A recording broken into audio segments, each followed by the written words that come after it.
आपला जो विषय चाललेला आहे तो विषय म्हणजे तुमचे नशीब तुमच्या हातात. आणि काल मी थोडक्यामध्ये सांगितलं की क्रियमान ज्याला आपण म्हणतो ते क्रियमान महत्त्वाचं आहे.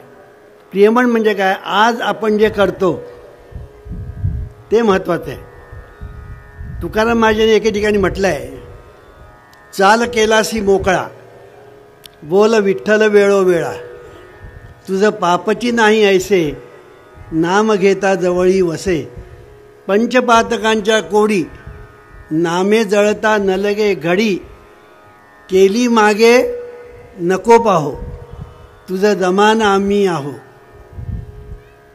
तुका म्हणे काळा, रिग नाही निगती ज्वाळा, असं म्हटलं. त्याच्यामध्ये केली मागे नको पाहो, तुझं जमान आम्ही आहो. तुकाराम महाराज म्हणतात, तू मागे जे काय केलंस ना गंगेला मिळालं. तू जे मागे काय केलंस ना ते गंगेला मिळालं. बायकोला छळलं, आता याच्या पुढे नको छळू. झालं, मागलं गेलं ते सगळं. आतापर्यंत दारू पित होता, आजपासून पिऊ नकोस. आजपर्यंत गुटखा खात होता, आता आजपासून नको. सांगायचा मुद्दा तुकाराम महाराजांना हे सांगायचं आहे की बागेत तू जे काय केलंस ना ते आता विसरून जा. आता याच्या पुढे काय, आता तरी पुढे हाची उपदेश, नका करू नाश आयुष्याचा. इथं ते करावे देवाचे चिंतन, करून या मन एकविध, असं म्हटलंय. तर सांगायचा मुद्दा असा की आतापर्यंत आपण जे केलं काय ते गंगेला मिळालं. आणि क्रियमाण म्हणजे आतापासून आपण जे करू ना तो प्रत्येक दिवस हा आज असतो. आज आज आहे, उद्याला उद्याचा आज होणार आणि उद्याला आजचा काल काल होणार. तर अशा तऱ्हेने क्रियमाण जे आहे त्याला जीवनामध्ये महत्त्वाचं स्थान आहे. म्हणून प्रयत्नाला महत्त्व आहे. प्रयत्नाला काय महत्त्व आहे? नाही तर लोकांचा असा समज आहे, अहो सगळं ठरलेलं आहे. वामनराव, कळलं की नाही? सगळं ठरलेलं आहे म्हणजे काय नाटक आहे की नाटक अगोदर ठरलेलं असतं. कोणी काय बोलायचं, कोणी कुठून प्रवेश करायचा, कोणाला काय सांगायचं, काय सगळं अगोदर ठरलेलं असतं. तसं जीवन म्हणजे काय नाटक आहे? जीवन हे नाटक नाही. शेक्सपियरनी म्हटलं असेल, पण जीवन हे नाटक नाही. जीवन हे युद्ध आहे, हे आपण पहिलं लक्षात ठेवलं पाहिजे. जीवनामध्ये बघा ना, आपल्या दररोज रात्रंदिवस आम्हा युद्धाचा प्रसंग. अंतर्बाह्य जग आणि मन म्हणजे बाहेर जग आणि आत मन, ह्याचं सरळ आपलं युद्ध चाललेलं आहे. आणि म्हणून जीवन हे युद्ध आहे आणि युद्धामध्ये नेहमी सावध असलं पाहिजे. युद्धामध्ये नेहमी सावध असलं पाहिजे. म्हणून आमची सध्या प्रवचनं चालू आहे टी व्हीवर. सकाळी 8 वाजता सह्याद्रीवर रविवारी. सदा सावध तो सदा सुखी. गंमत अशी आहे, परमार्थामध्ये पडल्यानंतर लोकांना असं वाटतं की सगळं काही देव बघून घेईल आणि हे बावळ्यासारखे बेसावत राहतात असं. पण देव काहीही बघत नाही, कळलं की नाही? आणि देव तुमच्यासाठी काहीही करत नाही. म्हणजे सो कॉल्ड देव, हा सो कॉल्ड देव म्हणजे आपण जो देव समजतो तो आणि खरा देव ह्याच्यामध्ये भूवैकुंठ इतकं अंतर आहे. आज आपण ज्याला देव म्हणतो ना ते आपण कल्पना केलेले देव आहेत आणि जो खरा देव आहे ना तो वेगळाच आहे. त्याच्यावर खरं सांगायचं म्हणजे 1 महिनाभर प्रवचन करायला पाहिजे. परमेश्वराचं रूप आणि स्वरूप, इतका तो विषय महत्त्वाचा आहे. तर सांगायचा मुद्दा असा की सर्व काही देव बघून घेईल. आता मी एकदा देवाची भक्ती करायला सुरुवात केली ना की सगळं काही त्याच्यावर भार टाकून राहीन वगैरे वगैरे, आपला जो एक समज आहे तो चुकीचा आहे. परमेश्वराने तुम्हाला बुद्धी दिली आहे, कशासाठी? वापरण्यासाठी. त्याच्यावर भार टाकण्यासाठी नाही. परमेश्वराने जे डोकं दिलेलं आहे ना ते वापरण्यासाठी, माणसाची परंपरा राखण्यासाठी नाही. कळलं की नाही? माणसाने आपल्याला हात दिले, पाय दिले, केवढे मोठं भांडवल दिलं. हे शरीर हे भांडवल आहे. आपण म्हणतो आम्हाला व्यापार करायला भांडवल पाहिजे. हे भांडवल सर्वात मोठं आहे. सर्वात मोठं भांडवल म्हणजे हे शरीर आहे. आणि म्हणून हे शरीर फार महत्त्वाचं आहे. आणि आपण आज जे काही करतो त्याला क्रियमान असं म्हणतात. त्याचा परिणाम एका बाजूने प्रारब्धावर होतो, चांगला किंवा वाईट, आणि दुसऱ्या बाजूने नियतीवर होतो, शुभ किंवा अशुभ. आणि ह्या दोन्हीचा आपल्या जीवनावर परिणाम होतो. आणि आपल्याला वाटायला येतं ना ते नशीब. म्हणून नशीब आकाशातून पडत नाही किंवा जमिनीतून वर येत नाही. ते तुम्ही जे काही करता त्याच्यातून नशीब उदयाला येतं. इथे एक महत्त्वाचा मुद्दा आहे. तो म्हणजे असा की ज्याला आपण करणं असं म्हणतो, ॲक्शन. या ॲक्शन्स म्हणजे आपण जे काही कृती करतो त्याचा आणि निसर्ग नियमांचा संबंध आहे. लक्षात घ्या मी काय सांगतो ते. निसर्ग नियम आणि आपण जे करतो ती कृती, ह्या दोन्हीच्या मिलनातून नशीब नावाची गोष्ट तयार होते. नियती ज्याला आपण म्हणतो ना, ती नियती तयार होते. आणि म्हणून ही जी नियती जी आहे ती आपल्या सुखदुःखाला कारणीभूत ठरते. म्हणून मी काल सांगितलं की niyati is man's own creation which influences his life. की नियती जी आहे ही आपण निर्माण करतो. नियती अननोन पॉवर नाही, तर नियती आपल्या कर्मातून निसर्गाच्या नियमाला अनुसरून निर्माण होते. म्हणून मानवी जीवनामध्ये निसर्गाचे नियम अत्यंत महत्त्वाचे. तुम्हाला आश्चर्य वाटेल, अगदी ऋषी मुनींपासून तर आतापर्यंत आपल्या हिंदुस्थानात आणि प्रेषितापासून निन्याय धर्माचे प्रेषित ते आतापर्यंत कोणीही निसर्गाच्या नियमाबद्दल सांगितलेलं नाही. लक्षात घ्या, कोणीही निसर्गाचे नियम आपल्या जीवनामध्ये महत्त्वाचे आहेत हे कोणीही सांगितलं नाही. त्याचे दुष्परिणाम मानवजात भोगते आहे.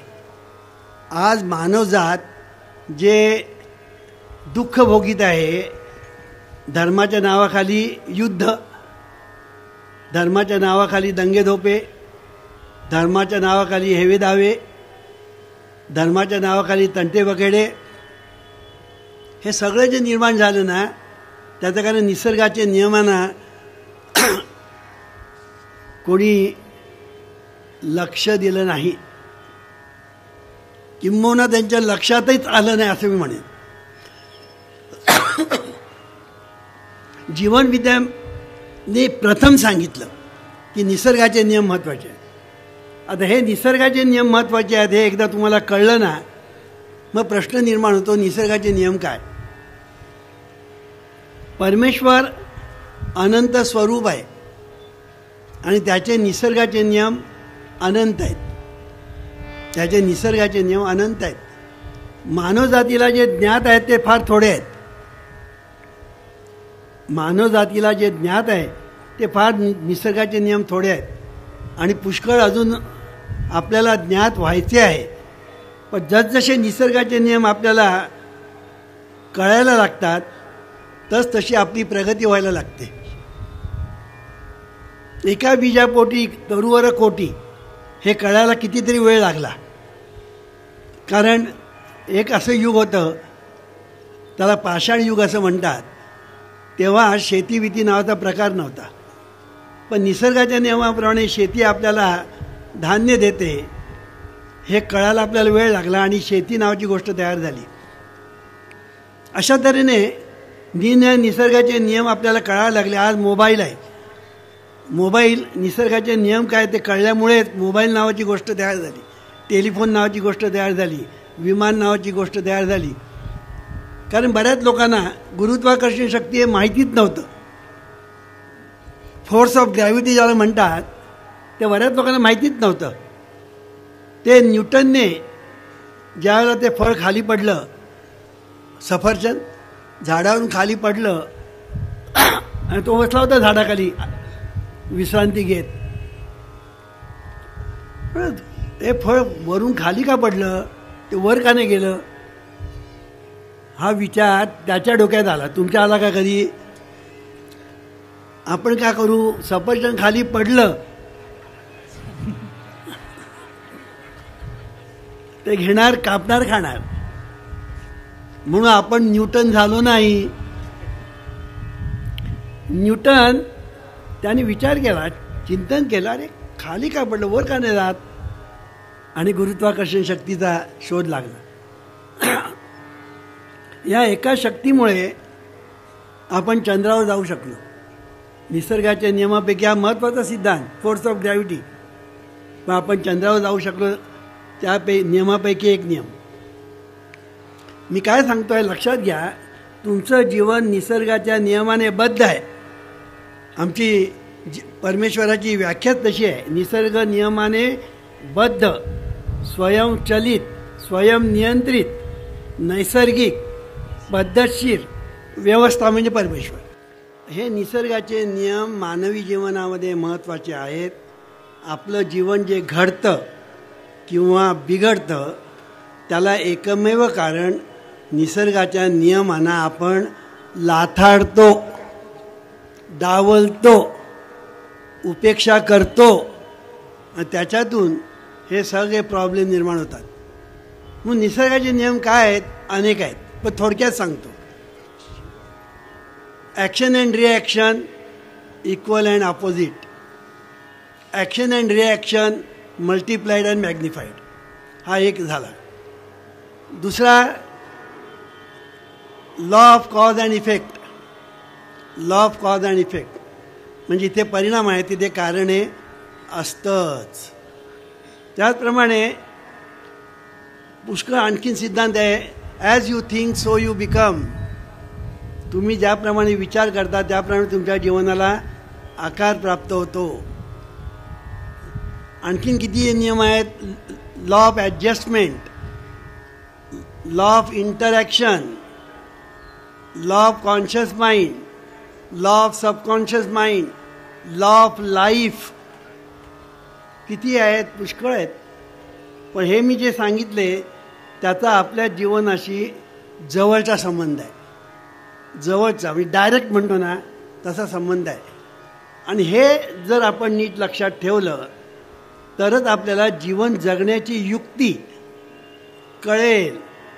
नाही तर किती आपण उपासना नावाच्या प्रकाराने किंवा भक्तीच्या नावाने आपण कितीतरी गोष्टी जरी केल्या ना तरी तुम्हाला यश मिळणार नाही, हे लक्षात ठेवा. म्हणून ह्याच्यासाठी निसर्गाच्या नियमांना कधी लाथाडू नका. आणि म्हणून ॲक्शन रिॲक्शन, तुम्ही जे करता त्याला रिॲक्शन प्राप्त होते. महाभारत झालं, महाभारत म्हणजे काय? Action reaction. रामायण म्हणजे काय? Action reaction. आपला इतिहास बघा, ॲक्शन रिॲक्शन. मानवजातीचा इतिहास बघा, ॲक्शन रिॲक्शन. तुमचं वैयक्तिक लाईफ बघा, ॲक्शन रिॲक्शन. हे ॲक्शन रिॲक्शन चाललेलं आहे. आणि म्हणून तुम्ही जी ॲक्शन कराल त्याप्रमाणे रिॲक्शन तुम्हाला प्राप्त होणार. हा निसर्गाचा नियम कोणीही मोडू शकत नाही. म्हणू पण आपल्याला कोणी सांगतच नाही, आपल्याला कोणी सांगतच नाही. म्हणून आपण जीवन जगत असताना पुष्कळ यात्रा करतो, पुष्कळ 2 तास पूजा करतो, पुष्कळ आपण पायी प्रवास करतो आणि कुठेतरी जातो यात्रेला. कितीतरी आपण कष्ट उपसतो तपश्चर्येच्या नावाखाली. ह्या सर्वाचा परिणाम काय होतो? शून्य परिणाम. याचं कारण का? की ज्याला आपण शहाणपण असं म्हणतो, विजडम, हे शहाणपण जे आहे ना ते निसर्गाचे नियमाचा अभ्यास केल्यानेच प्राप्त होतो. आणि म्हणून हे शहाणपण जीवनामध्ये इतकं महत्त्वाचं आहे की जर तुमच्याजवळ शहाणपण नसेल तर तुम्हाला सुखी करण्याचं सामर्थ्य ब्रह्मदेवाला पण नाही. कोणीही तुम्हाला सुखी करू शकत नाही. म्हणून मी काल सांगितलं की घरोघरी महाभारत चाललेलं आहे. प्रत्येक घरामध्ये प्रॉब्लेम्स आहेत. प्रत्येक घरामध्ये भांडण तंटे बखेडे आहेत. कोर्ट कचऱ्या चाललेल्या आहेत. हे कशामुळे चाललेलं आहे? हे निसर्गाचे नियमांना आपण डावललं, लाथाडलं, त्याची उपेक्षा केली. किंबहुना ते आपल्याला माहितीच नाही, ते ज्ञातच नाही, कारण कोणी आतापर्यंत ते सांगितलं नाही. हे जीवनविद्येने प्रथम सांगितलं.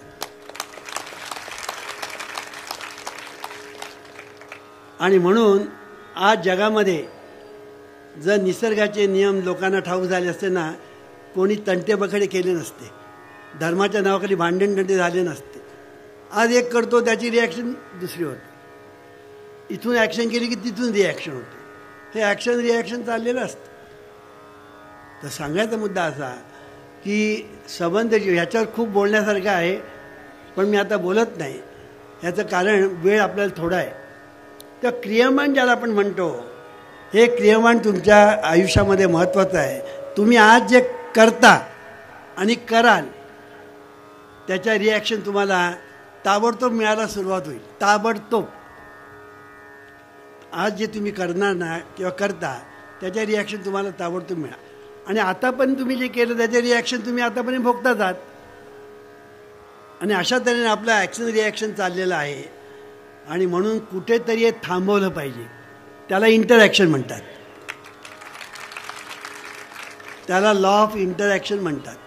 सासूने एक टोमणा मारला, सुनेने 2 टोमणे मारले, सासूने 4 टोमणे मारले, हिने 8 टोमणे मारले. आता कुठेतरी दोघापैकी एकाने थांबलं पाहिजे. कोण थांबणार? ज्याच्याजवळ शहाणपण आहे ते. दोघांकडे ते शहाणपण नसेल तर मग घटस्फोट. दोघांकडे शहाणपण नसेल तर मग बापापासून मुलगा वेगळं विराळ. कळलं की नाही? हे असे भांडण तंट झाले. नंतर आणखीन कोर्ट कचऱ्या वगैरे सगळं चालले. म्हणून आपण जे म्हणतो आहोत की सुख पाहता जवा पाडे, दुःख पर्वता एवढे, ह्याला कारण एकच, निसर्गाचे नियमांना त्याबद्दल आपण अज्ञात राहिलो. आणि म्हणून निसर्गाचे नियम मी जे थोडे सांगितले ना तेही फार महत्त्वाचे आहेत. की लॉ ऑफ कॉन्शियस माइंड आणि लॉ ऑफ सबकॉन्शियस माइंड म्हणजे काय? की कॉन्शियस माइंडमध्ये म्हणजे आपण ज्याला बहिर्मन म्हणतो, त्या बहिर्मनामध्ये तुम्ही जे विचार घोळवता ते विचार अंतर्मनामध्ये जातात आणि अंतर्मनातून पुन्हा उदयाला येऊन तुमच्या जीवनामध्ये साकार होतात. त्याला आपण नशीब असं म्हणतो. म्हणजे इथे पुन्हा ॲक्शन रिॲक्शन आहे. कॉन्शियस माइंड ॲक्शन, सबकॉन्शियस माइंडची रिॲक्शन्स. आणि म्हणून डॉक्टर मर्फीने एके ठिकाणी म्हटलं आहे, all your experiences, conditions, events and acts are the reactions of your subconscious mind to your thoughts. म्हणजे तुम्ही जीवनामध्ये जे चिंतन करता, जे विचार करता, ज्या कल्पना करतात, ज्या भावना धारण करतात, जे संकल्प विकल्प करतात, जे आशा निराशा होते, ह्या सर्वांचा परिणाम म्हणजे सबकॉन्शियस माइंडवर होतो, म्हणजे अंतर्मनावर होतो. आणि त्याची परिणती त्याच प्रकारचं जीवन आपल्याला प्राप्त होतं. तुम्ही अगदी उदाहरण देऊन सांगतो, म्हणजे तुम्हाला सगळ्यांना सोपं जाईल. शेतकरी असतो, शेतकरी तो जमिनीमध्ये जे पेरेल ना ते जमीन तुम्हाला इन रिटर्न देणार. त्याने काय पेरायचं हे जमीन सांगत नाही. त्याने पेरू पेरायचा का आंबा पेरायचा का सीताफळ सांगत नाही. ते शेतकऱ्यांनी ठरवायचं. गहू पेरायचा, तेंदूळ शेतकऱ्यांनी सांगायचं. शेतकरी जे पेरेल जमीन त्याप्रमाणे देणार. आणि म्हणून तुम्ही जर आंबा पेरला तर तुम्हाला आंब्याचंच फळ मिळेल, पेरू मिळणार नाही. आणि पेरू पेरला तर तुम्हाला पेरू मिळेल, आंबा मिळणार.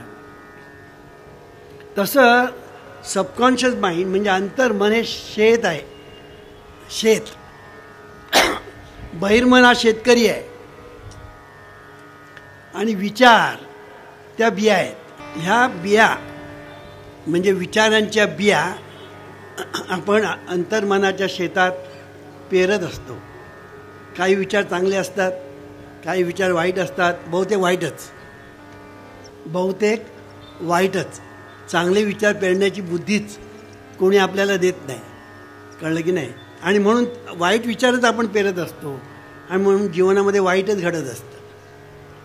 म्हणून सुख पाता जवा पाडे दुःख पर्वता एवढे, याला कारण का, आपण जे पेरत असतो ना ते दुःखाचे विचार पेरत असतो, अनिष्ट विचार पेरत असतो, काळजी, चिंता, दुःख हे आपण पेरत असतो आणि त्याचे दुष्परिणाम आपल्याला भोगत असतात. म्हणून डॉक्टर मर्फी एके ठिकाणी म्हणतात, thoughts of jealousy, fear, worry and anxiety tear down your nerves and glands, bringing about physical and mental diseases of all kinds.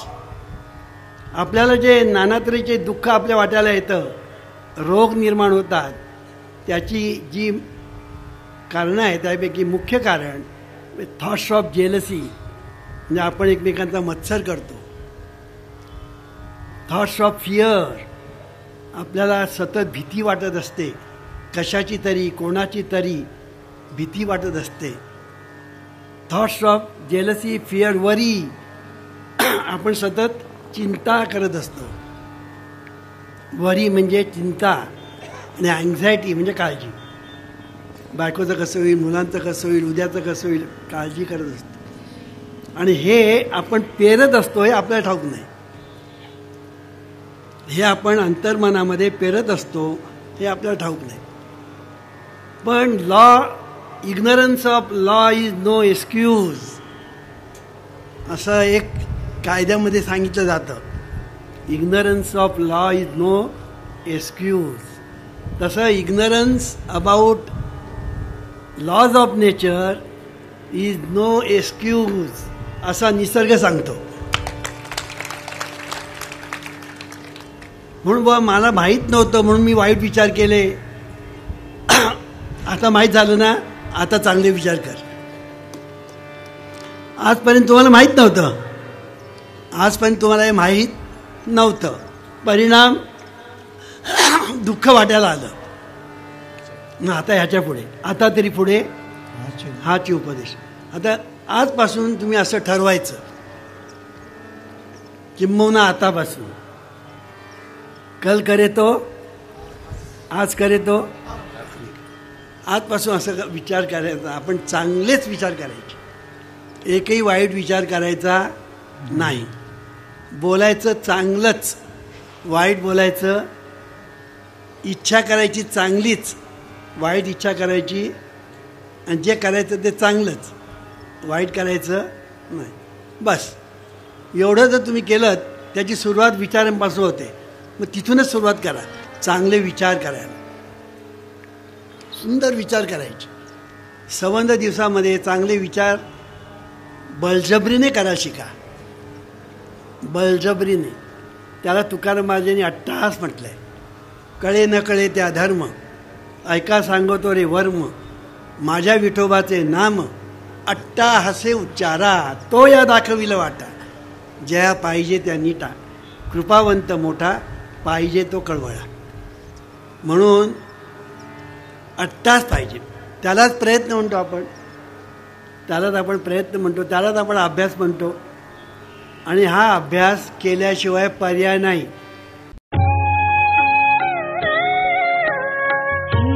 ईश्वरा सर्वांना चांगली बुद्धी दे, आरोग्य दे, सर्वांना सुखात आनंदात ऐश्वर्यात ठेव. सर्वांचं भलं कर, कल्याण कर, रक्षण कर आणि तुझ तुझे गोड नाम मुखात खंड राहू दे. ईश्वरा सर्वांना चांगली बुद्धी दे, आरोग्य दे, सर्वांना सुखात आनंदात ऐश्वर्या